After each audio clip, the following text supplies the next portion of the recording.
अब आइए अंत में श्रवण करते हैं चौथ माता की कथा, जिससे सुनने मात्र से ही व्रत पूर्ण माना जाता है। एक नगर में एक बूढ़ी माँ रहती थी। वह अपने बेटे की सलामती के लिए 12 महीनों की चौथ का व्रत करती थी।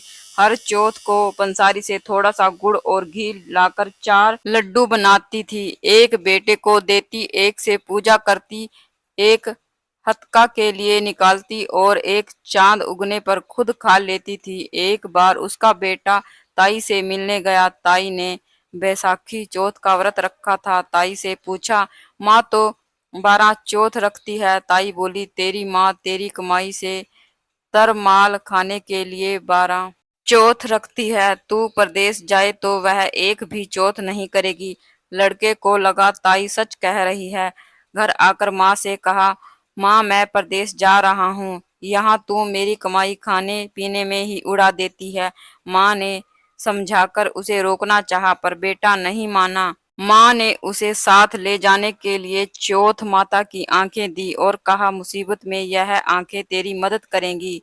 वहां आंखें लेकर रवाना हो गया। घूमते हुए एक एक नगर में पहुंचा। उसने देखा कि बूढ़ी माँ रोती जा रही है और पुआ बनाते जा रही है। उसने कारण पूछा तो बूढ़ी माँ ने कहा, बेटा इस नगर की पहाड़ी पर एक दैत्य रहता है। पहले वह नगर में आकर कई लोगों को खाने के लिए मार देता था। अब राजा हर घर से एक आदमी दैत्य के पास भेजता है और आज मेरे बेटे की बारी है, इसलिए मैं रो रही हूँ और उसी के लिए पुए बना रही हूँ। वह बोला, तू पुए मुझे खिला दे, तेरे बेटे की जगह मैं चला जाता हूँ। बूढ़ी माई ने खीर पुए उसे खिला दिए।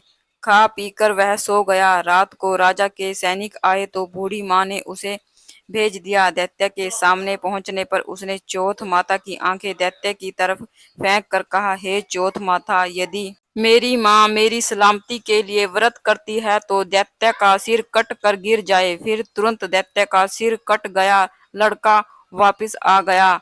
राजा ने उसे उपहार देकर विदा किया। चलते चलते वह एक दूसरे राजा के नगर में पहुंच गया। इस राज्य में आंव तभी पकता था जब एक इंसान की बलि दी जाती थी। सिपाहियों ने उस लड़के को पकड़कर आवे में चुन दिया। लड़के ने चौथ माता की आंखें आवे में डाला और कहा, हे चौथ माता, यदि मेरी माँ मेरे लिए व्रत करती है तो आवा में मेरी बलि लिए बिना ही झट से पक जाएगा। ऐसा कहते ही आवा तुरंत पक गया। आवे में से मिट्टी की जगह सोने चांदी के बर्तन निकले। अंदर से लड़का बोला, बर्तन धीरे धीरे निकालना, कहीं मुझे लग ना जाए। राजा ने उसे निकलवाया और पूछा, इस आवे से तुम बच कैसे गए? लड़के ने बताया कि उसकी माँ चौथ माता का व्रत करती है, व्रत के कारण ही वह बच पाया है। राजा को तब विश्वास नहीं हुआ। उसने एक चांदी की सुराही मंगवाई और कहा कि सुराही की नली से निकल कर दिखाओ, तभी मुझे विश्वास होगा। लड़के ने चौथ माता की लड़के ने चौथ माता को याद करके आंखें सुराही में डाल दिया और कहा, मैं भंवर बनूं, सुराही से निकलूं। लड़का तुरंत भंवर बनकर सुराही से निकल गया। तब राजा ने खुश होकर राजकुमारी की शादी उसके साथ करवाई और सभी लोगों को चौथ माता का व्रत करने को कहा। एक दिन उसे माँ की याद आई। उसने राजा के पास जाकर खुद के नगर जाने की इच्छा जाहिर की। राजा ने रथ, घोड़ा, हाथी और खूब सारा दान दहेज देकर उन्हें विदा कर दिया। चौथ के दिन वह अपने नगर पहुंचा। वह अकेला पंसारी के यहाँ माँ का इंतजार करने लगा। सोचा, चौथ है तो माँ यहाँ जरूर आएगी। थोड़ी देर बाद लकड़ी टेकती हुई माँ आती दिखी। उसकी माँ की आंखों में जाला आने के कारण दिखना कम हो गया था। लड़के ने जानबूझकर उस स्त्री के बेटे को अपशब्द कहने लगा। माँ ने उसे नहीं पहचाना और कहने लगी, भैया मुझे चाहे कितनी गाली दे दो, पर मेरे बेटे को कुछ मत कहना।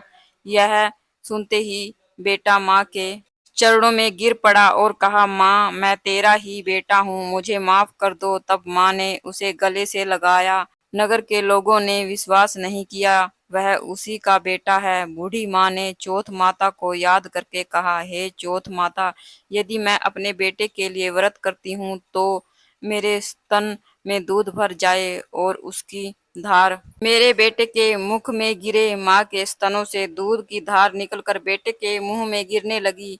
लोग चौथ माता की जय जयकार करने लगे। उस नगर के सभी लोग चौथ माता का व्रत करने लगे। हे चौथ माता, जैसे बूढ़ी माई और उसके बेटे की सहायता की वैसे हमारी भी करना। कहानी कहने, सुनने और हुक्कारा भरने वाले पर अपनी कृपा करना। बोलिए चौथ माता की जय। बोलिए गणेश भगवान की जय।